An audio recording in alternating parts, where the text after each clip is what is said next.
இந்த வீடியோ ஒரு வித்தியாசமான புதிய முயற்சி, ஒரு ஆராய்ச்சி பதிவு. மொத்தமாக 50 வேத வசனங்களை காண்பிக்க போகின்றேன். இதில் நீங்களும் ஒரு ஆளா?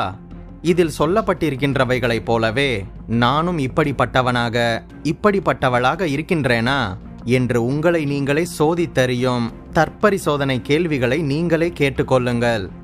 ஆகாய் 1:7 வசனத்தின்படி உங்கள் வழிகளை சிந்தித்து பாருங்கள் என்று சேனைகளின் கர்த்தர் சொல்கின்றார். 2 கொரிந்தியர் 13:5 வசனத்தின்படி நீங்கள் விசுவாசமுள்ளவர்களோ என்று உங்களை நீங்களே சோதித்து அறியுங்கள், உங்களை நீங்களே பரீட்சித்து பாருங்கள்.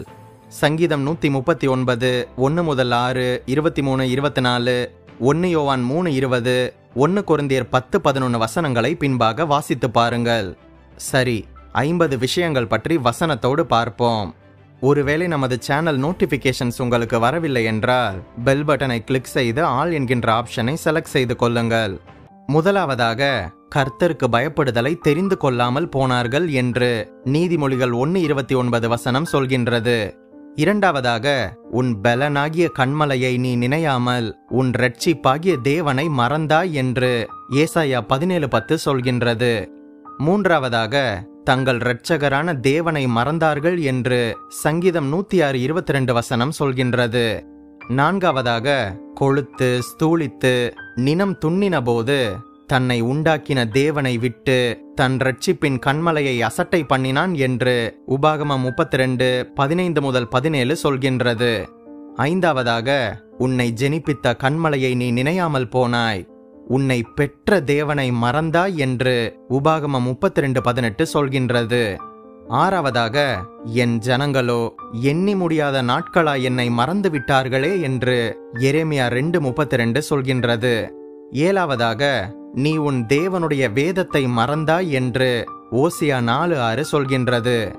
எட்டாவதாக, தங்களுக்கு இருந்த மேய்ச்சலினால் திருப்தியானார்கள், திருப்தியான பின்பு அவர்கள் இருதயம் மேட்டிமையானது, அதனால் என்னை மறந்தார்கள் என்று ஓசியா 13:6 சொல்கின்றது. ஒன்பதாவதாக, உன் தேவனை விட்டு நீ சோரம் போனாய் என்று ஓசியா 9:1 வசனம் சொல்கின்றது. பத்தாவதாக, இஸ்ரவேல் வம்சத்தாராகிய நீங்கள் எனக்கு துரோகம் செய்தது மெய் என்று கர்த்தர் சொல்லுகிறார் என்று எரேமியா 3:20 வசனம் சொல்கின்றது. 11ஆவதாக, அதிகமாய் விலகி போகிறீர்களே என்று ஏசாயா 1:5 சொல்கின்றது. 12ஆவதாக, என் கடிந்து கொள்ளுதலை நீங்கள் வெறுத்தீர்கள் என்று நீதிமொழிகள் 1:25 சொல்கின்றது. 13ஆவதாக, நான் தங்களை குணமாக்குகிறவர் என்று அறியாமல் போனார்கள் என்று ஓசியா 11:3 சொல்கின்றது. 14ஆவதாக, அவர்கள் கண்களுக்கு முன்பாக தெய்வ பயமில்லை என்று ரோமர் 3:8 வசனம் சொல்கின்றது. 15ஆவதாக, அவர்களுடைய உதடுகளின் கீழே பாம்பின் விஷம் இருக்கின்றது என்று ரோமர் 3:13 சொல்கின்றது. 16ஆவதாக, தங்கள் நாவை பட்டயத்தை போல கூர்மையாக்கி மறைவுகளில் உத்தமன் போல் எய்யும் பொருட்டு கசப்பான வார்த்தைகளாகிய தங்கள் அம்புகளை நாணேற்றுகின்றார்கள் என்று சங்கீதம் 64:3-4 வசனம் சொல்கின்றது. 17ஆவதாக, அவர்கள் உதடுகளில் பட்டயங்கள் இருக்கின்றது, கேட்கிறவன் யார் என்கின்றார்கள் என்று சங்கீதம் 59:7 சொல்கின்றது. 18ஆவதாக, அவன் வார்த்தைகள் எண்ணெயிலும் மிருதுவானவைகள், ஆனாலும் அவைகள் உருவின பட்டயங்கள் என்று சங்கீதம் 55:21 சொல்கின்றது.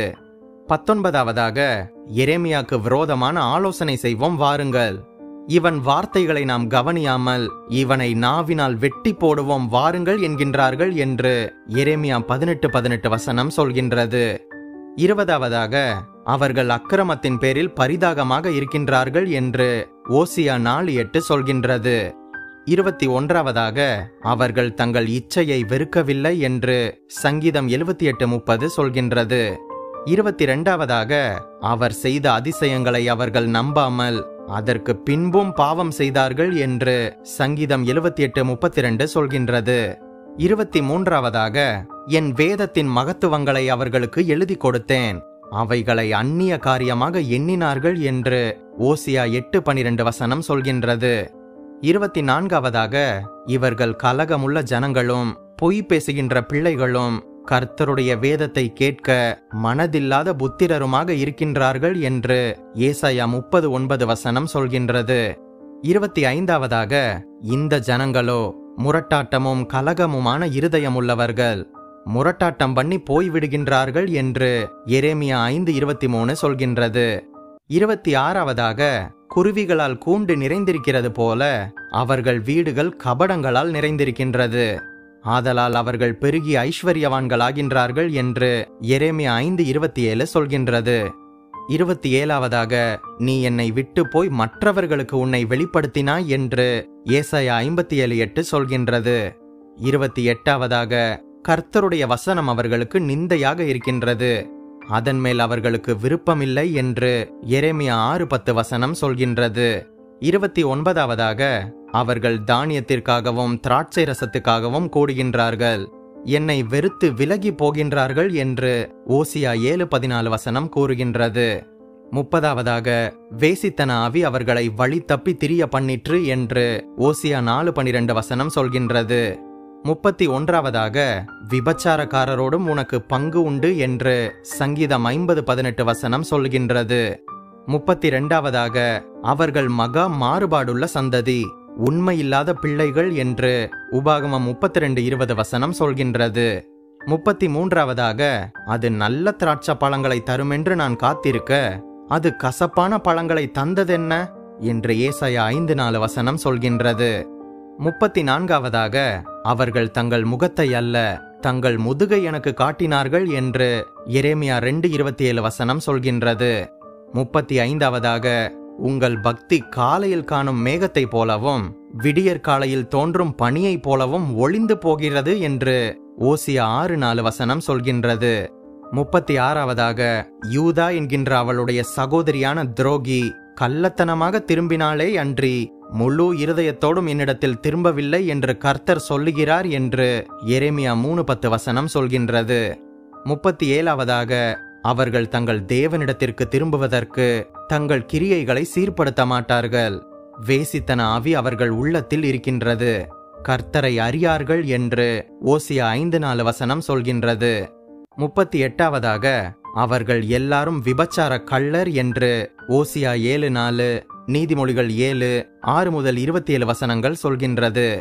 39வதாக, அவர்கள் கர்த்தருடைய வேதத்தை வெறுத்து அவருடைய கட்டளைகளை கை கொள்ளாமல் தங்கள் பிதாக்கள் பின்பற்றின பொய்களினால் மோசம் போனார்களே என்று ஆமோஸ் 2:4 சொல்கின்றது.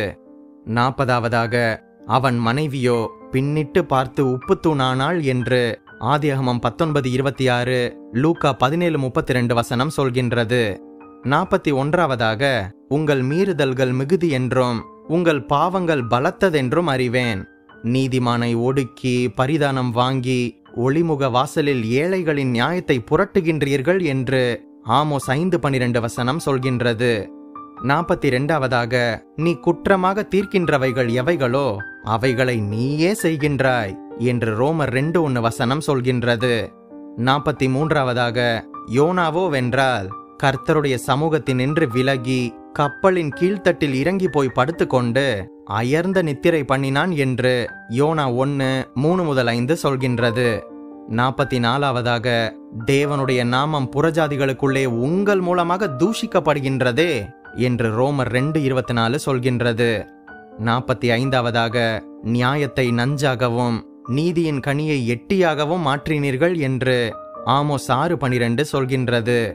46வதாக, இந்த ஜனங்கள் தங்கள் வாயினால் என்னிடத்தில் சேர்ந்து தங்கள் உதடுகளினால் என்னை கனம் பண்ணுகின்றார்கள், ஆனால் அவர்கள் இருதயமோ எனக்கு தூரமாக விலகி இருக்கின்றது என்று ஏசாயா 29:13, எசேக்கியேல் 33:31, மத்தேயு 15:8-9, மார்க்கு 7:6-8 சொல்கின்றது. 47வதாக, அதன் தலைவர்கள் பரிதானத்திற்கு நியாயம் தீர்க்கிறார்கள், அதன் ஆசாரியர்கள் கூலிக்கு உபதேசிக்கின்றார்கள், அதன் தீர்க்கதரிசிகள் பணத்திற்கு குறி சொல்கின்றார்கள், ஆகிலும் அவர்கள் கர்த்தரை சார்ந்து கொண்டு கர்த்தர் எங்கள் நடுவில் இல்லையோ, தீங்கு எங்கள் மேல் வராது என்கிறார்கள் என்று மீகா 3:11 சொல்கின்றது. 48வதாக, கள்ள தராசும் கள்ளப்படிகளும் உள்ள பையும் இருக்கும்போது அவர்களை சுத்தமுள்ளவர்கள் என்று எண்ணுவேனோ என்று மீகா 6:11 சொல்கின்றது. 49வதாக, மனுஷன் தேவனை வஞ்சிக்கலாமா? நீங்களோ என்னை வஞ்சிக்கிறீர்கள் எதிலே உம்மை வஞ்சித்தோம் என்கிறீர்கள்? தசம பாகத்திலும் காணிக்கையிலும் தானே என்று மல்கியா 3:8-1-4 சொல்கின்றது. கடைசியாக 50வதாக, நீ குளிருமின்றி அனலுமின்றி வெதுவெதுப்பாக இருக்கின்றபடியால் உன்னை என் வாயினின்று வாந்தி பண்ணி போடுவேன்.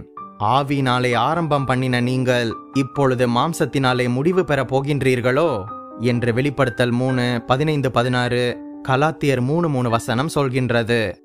இந்த 50 காரியங்களை பற்றி இப்போது பார்த்தோம். 1 கொரிந்தியர் 10:11 உலகத்தின் முடிவு காலத்தில் உள்ள நமக்கு எச்சரிப்பு உண்டாகும்படி இவைகள் எழுதப்பட்டிருக்கின்றது. இப்போது நாம் பார்த்த 50 வேத வசனங்களில் 50 விஷயங்களில் நீங்களும் இதே போல ஒரு ஆளாக இருந்தால் உங்களை நீங்களே சோதித்தறிந்து மனம் திருந்தி ஆண்டவரிடம் மன்னிப்பு கேட்டு மனம் புதிதாகுங்கள். கர்த்தர் உங்களுக்கு உதவி செய்வாராக. நீங்கள் ஆசீர்வதிக்கப்பட்டவர்கள். நம் பைபிள் விஸ்டம் தமிழ் சேனலுக்கு உங்களால் முடிந்த உதவியை செய்யுங்கள். இந்த வீடியோவையும் நமது சேனலையும் உங்கள் கிறிஸ்தவ நண்பர்களுக்கு அறிமுகம் செய்யுங்கள். மேலும் பல வேதாகம தகவல்களையும் சத்தியத்தையும் அறிய நம் சேனல் பிளேலிஸ்ட் பக்கத்திற்கு சென்று மற்ற வீடியோக்களையும் பாருங்கள். மறுபடியுமாக சொல்கின்றேன், நீங்கள் ஆசீர்வதிக்கப்பட்டவர்கள்.